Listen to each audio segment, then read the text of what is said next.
we are going to look on the causes now. So we saw about what is childhood, and we saw about what is the incident, or like what has happened till now, and what is stats, in other words, statistics, history. Now we'll talk about what is the causes. We'll look into the main problems in our culture. So culture, yes. First thing is Indian education system has kept such a way that you have to by heart. Memorization. From first standard to ninth standard, there won't be any pressure for the student. But as soon as he reaches or steps into the 10th standard, they will start telling the student, this is 10th standard. You have to face a government examination. So what? Till 9th standard, he has been writing the exams. It's going to be the same way, just the question paper is not going to be printed over in that college or the school. It's going to come from different place. That's it. It's just another examination. That's how we should tell the students. Make them comfortable. Don't panic. Don't threaten them. You should speak as a that's okay. It's just a question paper which has been printed in other place and is going to come here. That's it. Nothing else. Okay. So memorization, studying for long hours. You have no time to think about other activities. Study, and your mind or your body gets tired. Yes, when you do things stressfully, more energy is required. So keep your calm, cool, study. Memorization, we can't do much on it unless government changes the way that the studies should go.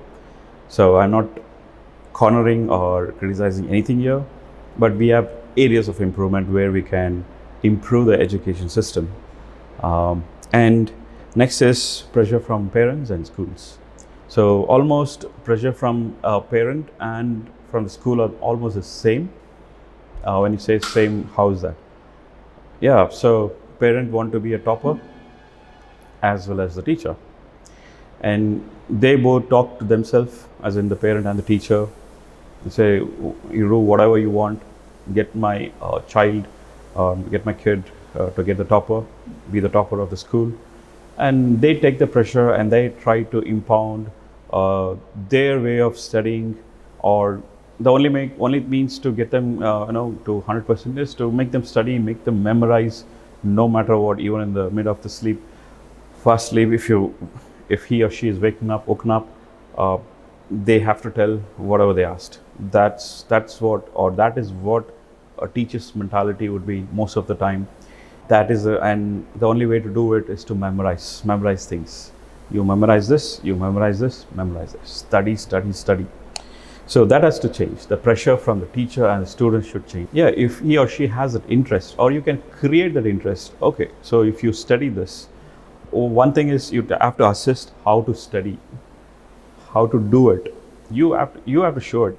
Or you yourself being could be not a rank holder, or you could have failed in most of the subject as a parent or as a teacher. You have to think about how you've been through in that state, and you should put yourself into their shoes and think about how desperate or how frustrated he or she would think when I impose or force them to study hard so that he or she can become a topper in the school.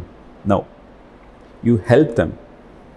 You might have not done it, but you would have gone through a certain situations where how to do these things very easily. Teach them, create that interest, and they will get it for you.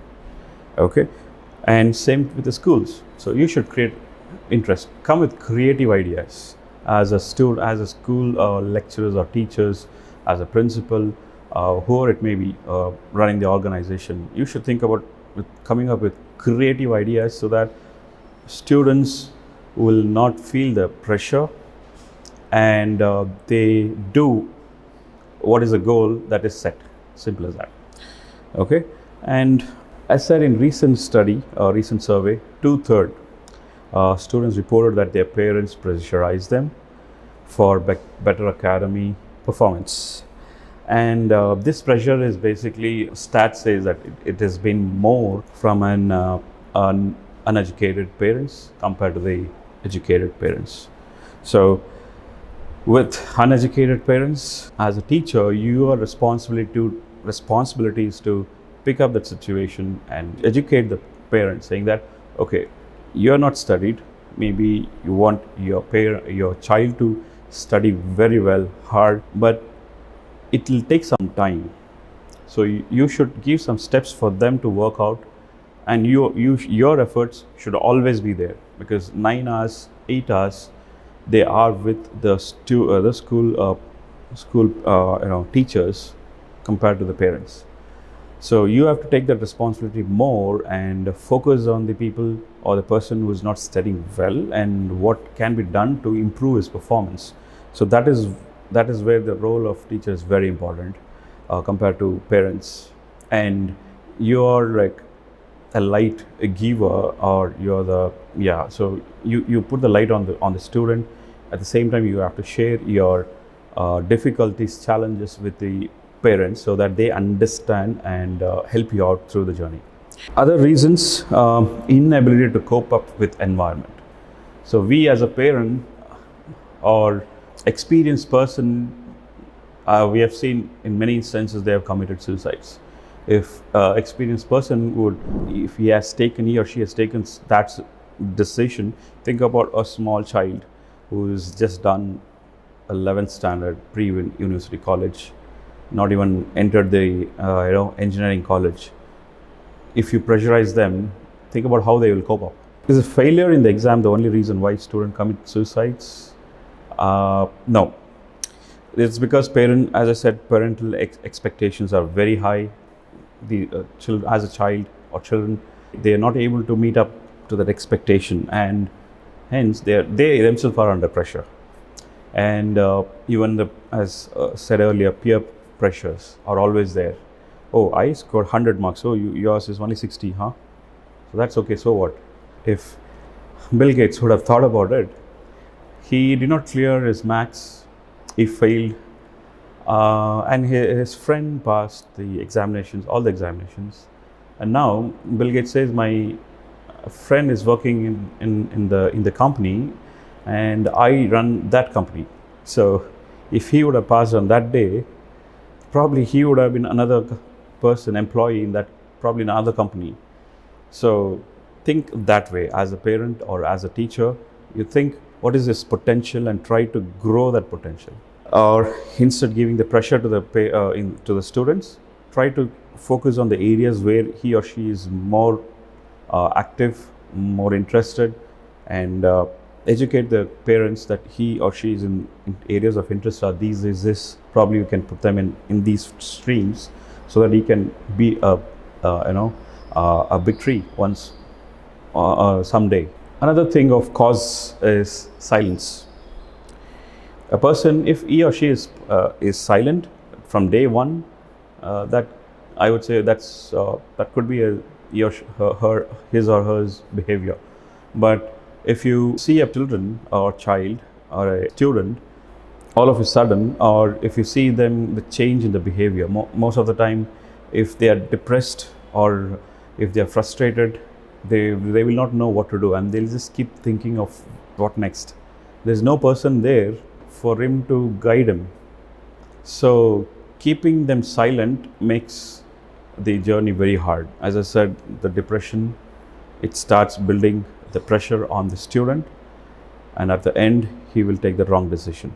So when he or she stays silent for, when you watch over the kids, and if they're not in a normal mode, or if they're keeping silence, so you should think there's some problem. All right, so you should go talk to them. Since we are talking about causes, I just would like to speak about the causes more instead of giving a solution. So we'll come to that part a little bit later.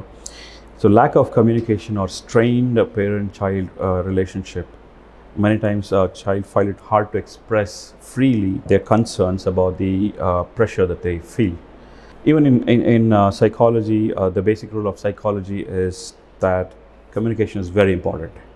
Even stats have shown that 60% of the cases reported of depression come over it just by basic counseling. They can overcome, by just communicating. You just need to burst it out.